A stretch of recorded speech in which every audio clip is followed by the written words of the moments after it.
Welcome to Classic Team Lotus. I'm Clive Chapman, son of Colin Chapman, the founder of Lotus, and I work together with a number of the mechanics who work together with my father, and also some younger mechanics, and together we look after the cars which won so many Grand Prix and World Championships.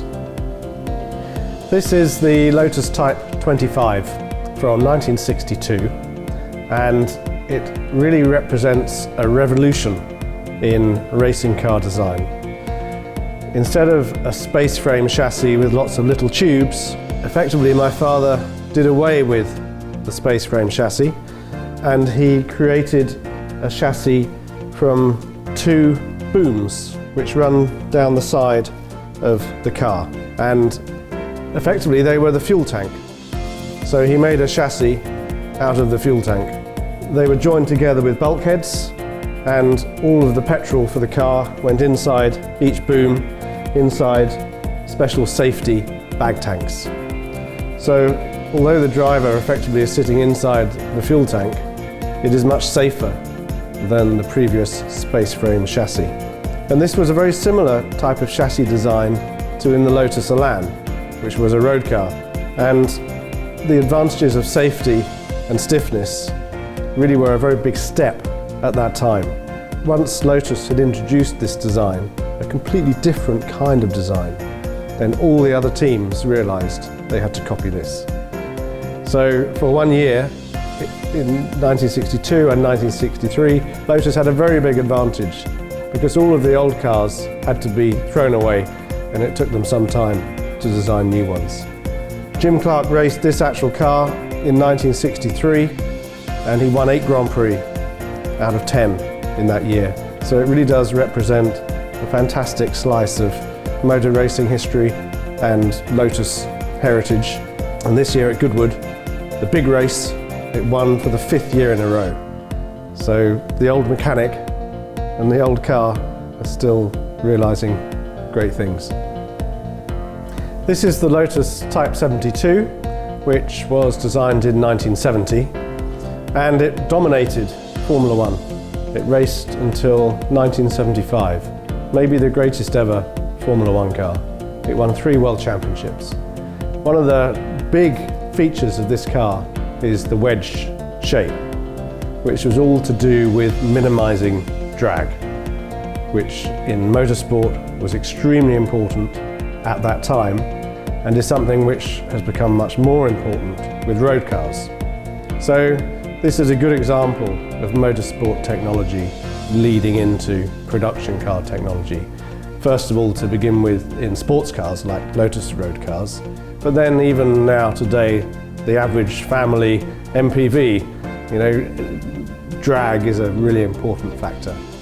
Efficiency really is what Lotus represents in terms of material usage, in terms of cost to realise a design, but also in things like aerodynamics, minimise drag. The Type 72 also had a very sophisticated suspension system and brake system to maximise the performance of the tyres, and this enabled the car to go around the corners much more quickly. So although the engine and the power of the Type 72 wasn't as big as some of the competition, in particular the Ferrari engines, which had a lot more power, the Lotus was much more efficient. And again, I guess that's similar to road cars. Now they tend to have much smaller engines and get performance advantages by looking at other aspects of the design. And certainly that's something which was led by motorsport. This is the Lotus Type 78 from 1977, and it represents another very big step by Team Lotus, which once again changed the game by taking a completely new approach to how to create downforce, which pushed the car onto the ground to maximise the grip. And if you have a light car, then it's really quite important to try and use some downforce to try and improve the handling and the safety of the car. And downforce is something which is considered more and more now in production cars. Sometimes they don't necessarily have downforce, but at least you must minimise the amount of lift over a car. because obviously that's dangerous if at speed the car is going to lift. The way that Lotus, my father, together with Martin Ogilvy and Peter Wright, addressed this problem and came up with a fantastic solution was by using an existing principle called the Venturi principle. And that is, when air passes through a restriction, it has to speed up and the pressure drops, and when you have reduced pressure, potentially you have downforce.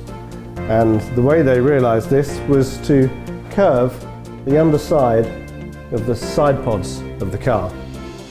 And then they had skirts which went along the side to act as a seal between the high pressure air outside the car and the low pressure air underneath. And it created a fantastic amount of downforce, also for very little drag. Previously, the cars had been creating downforce using upside down wings, but they have a lot of drag. Whereas this was a really efficient way. It was a bit like my father's dreams coming true again, to have downforce with no drag.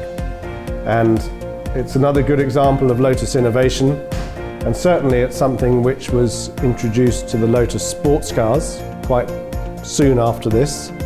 And as I say, undercar aerodynamics definitely is something which is becoming more and more important in road cars. And this really was something which showed the designers the way forward.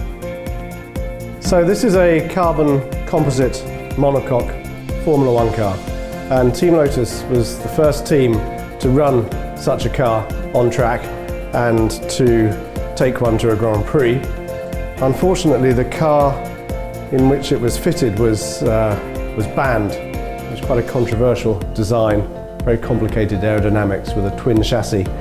But the fundamental concept of the composite monocoque was a very important step forward for Team Lotus and Formula One in general, both from a performance point of view, because the load of the cars was such that they were twisting quite a lot, the old aluminium chassis. And with carbon composite monocoque, it was possible to make a chassis that was much, much stronger and also lighter. So for my father, this was like his best dreams realized.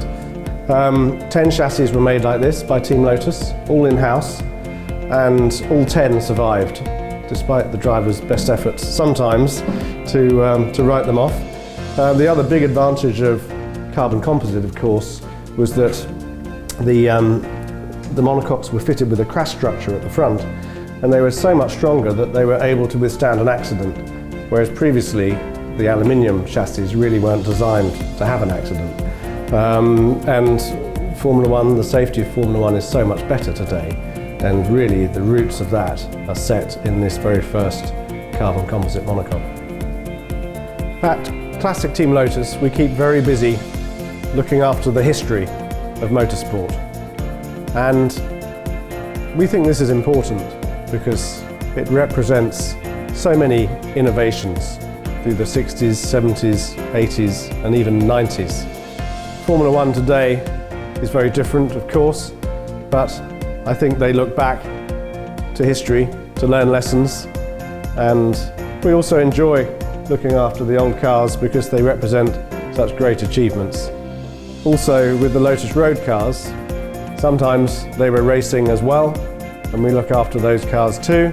And again, they represent significant innovations, often related to their racing car sisters, if you like. Happily, there's a really good series of races for historic cars. It's extremely popular. So now the owners of these famous cars from the 60s get to race around Monaco and other great Grand Prix circuits. I can recommend coming to Europe to see historic motorsport. There are many very special events, the Monaco Historic Grand Prix, and Goodwood in particular is a fantastic thing. But also we have people coming to visit at Classic Team Lotus, and they're very welcome. At the same time, it is possible to visit the factory which makes the road cars. This is a small workshop. We're not McLaren F1, but we do have a lot of history here, and once a month it is possible to come and see what we're doing, and if we see you, we'll be very happy to welcome you.